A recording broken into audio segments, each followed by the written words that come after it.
And she's Melanie Sykes. This is Radio 2. On the BBC Sounds app. On your smart speaker. And on 88 to 91 FM.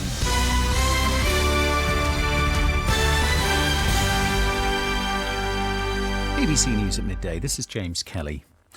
The Transport Secretary Grant Shapps has said there is space on public transport for more people to start returning to work.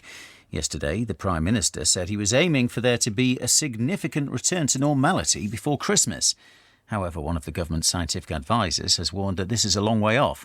Our political correspondent Jessica Parker says the government is making clear that the timescale will be largely determined by whether people continue to heed social distancing rules. It is all very conditional on people's behaviour, how much they observe the rules and how much the virus is kept under control. Their mantra seems to be hope for the best, prepare for the worst. And the preparations are things like a big flu vaccine programme, expanding test and trace. I think scrutiny of how well that programme is working will continue, and having powers for councils and ministers to impose these local lockdowns as well. A 29-year-old woman has been rearrested by police investigating the murder of a teenager in Hampshire. Louise Smith, who is 16, was found dead in Woodland in Havant on VE Day. The woman, who was initially arrested on suspicion of assisting an offender, has now been detained on suspicion of murder and released on bail.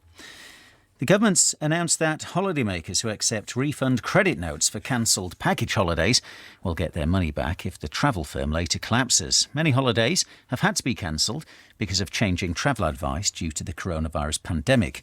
Jonathan Smith, who speaks for the travel trade body APTA, welcomed the news. The financial protections in place have worked exceedingly well up until now, up until this pandemic, and this really is an exceptional situation. So refund credit notes essentially protect people's money in case a travel business might sadly go under, and gives them the chance in the meantime to either rebook a holiday at another time or get a refund at a later date.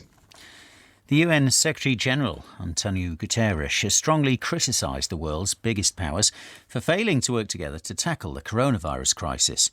In a BBC interview, he said the world's nations should back the creation of what he called a people's vaccine, available and affordable to all. He said the lack of solidarity had contributed to the spread of the virus. COVID shown that countries were not cooperating with each other. Each country was doing its own way, and the result is there. We had a pandemic that came from China, then to Europe, then to the US, then it went south, Latin America, Africa, India. And the truth is that there was never a concerted effort to defeat the pandemic together. Police say they suspect a fire at the Cathedral of Nantes in western France was started by arsonists. Around 60 firefighters took around an hour to bring the blaze under control. BBC News, it's 3 minutes past 12. BBC Radio 2. Now let's get a travel update with Orna Merchant. James, thank you. Stirling and the A81 has been closed in both directions.